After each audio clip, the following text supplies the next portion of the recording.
নমস্কার বন্ধুরা, আজ আমি তোমাদের সামনে ধোকার ডালনার রেসিপি নিয়ে এসেছি। তো রান্নাটা আমি কিভাবে করছি চলো তোমাদের সাথে শেয়ার করব।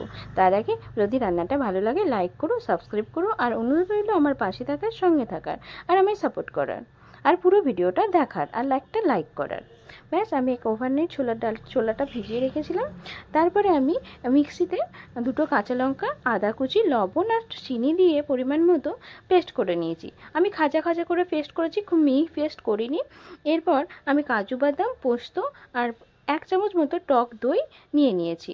ব্যাস, দিয়ে এটা আমি ভালো মতো পেস্ট করে রাখবো। পেস্ট করে নেওয়া হয়ে গেছে আমার।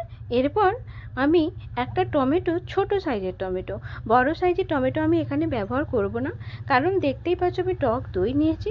তো আমি একটা ছোট সাইজের টমেটো এখানে পেস্ট করে নিলাম। খেয়াল রাখতে হবে কিন্তু রান্নাটা যাতে টক না হয়ে যায়, তাই পরিমাণটা বুঝে দেবে। এরপর আমি আদা কুচি আর লঙ্কা কুচিটা, দুটো লঙ্কা পেস্ট করে নিয়েছি। এবার কড়াতে তেল গরম করে নিয়েছি, কালো জিরে, সামান্য একটু হিং আর কালো জিরে আর মৌরি ফোড়ন দিয়ে নিলাম। যখন এগুলো একটু ভাজা ভাজা হয়ে যাবে, সেই সময় আমি পেস্ট করা ছোলার ডালটা দিয়ে নেব। পেস্ট করা ছোলার ডালটা দিয়ে মিডিয়াম টু লো ফ্লেম, আমি লো ফ্লেমেই রান্নাটা করে নেব। লো ফ্লেমে আমি খুব ভালো মতো করে তেলের সাথে মিশিয়ে নেব। ডালটাকে দিয়ে খুব ভালো মতো লো ফ্লেমে এটাকে আমি রান্না করে নেব। দেখতেই পাচ্ছ আমি তেলের সাথে ডালটাকে খুব ভালো মতো মিশিয়ে নিলাম। এবার আস্তে আস্তে করে ডালটাকে আমি রান্না করে নেব।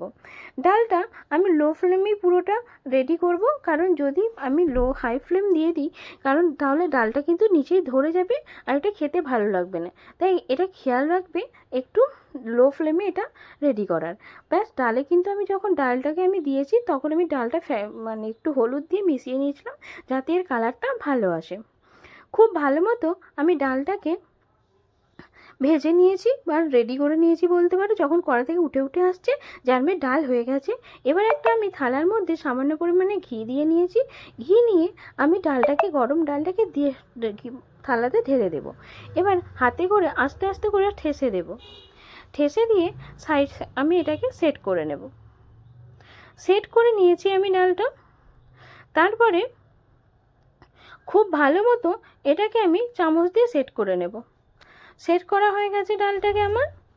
দিয়ে খুব ভালো মতো এটাকে আমি ছুরি দিয়ে কেটে নিয়েছি। ছুরি দিয়ে আমি কেটে নেবো, চৌকো চৌকো আকারে কাটবো, বরফির আকারে কাটবো। তোমাদের যার যেমন পছন্দ হবে সে সেরকম কেটে নিও। তারপর আমি এইভাবে চৌকো করে কিছু কেটে নিলাম, তারপরে কিছু বরফির আকারে কেটে নিলাম। ব্যাস, ডালটা আমার খুব ভালো মতো কাটা হয়ে গেছে। আমি গরম গরম অবস্থাতেই ডালটাই কেটে নেব, কারণ যদি এটা আমি যখন ঠান্ডা হয়ে যাবে কাটতে যাব, তখন কিন্তু এটা কাটবে না, এটার মধ্যে খেয়াল রাখবে। ব্যাস, আমার ডালটা খুব ভালো মতো কাটা হয়ে গেছে।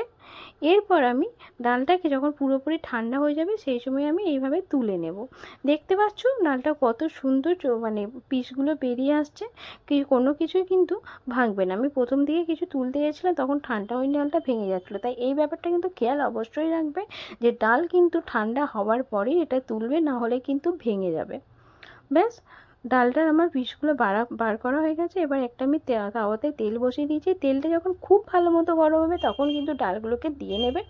ব্যাস, আমি ঢোকার ডালগুলোকে, পিসগুলোকে দিয়ে নিলাম।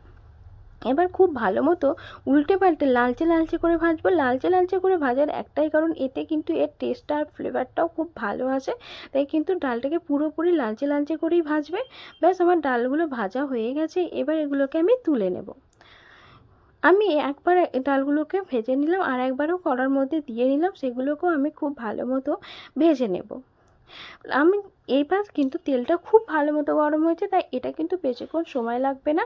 আমি মিডিয়াম ফ্লেমে কিন্তু প্রত্যেকটা ডাল ভেজে নিচ্ছি। ব্যাস, লাল লাল করে খুব ভালো মতো এগুলোকেও আমি ভেজে তুলে নেব।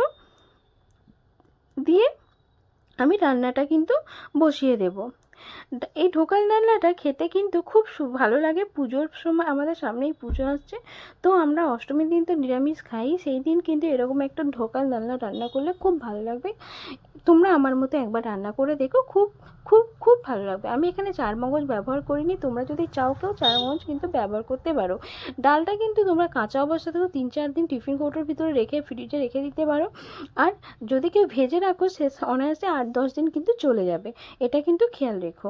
ব্যাস, তারপরে আমি কিছু আলুকে আমি ভেজে নিয়েছি, আলুগুলোকে ভাজা হয়ে গেছে।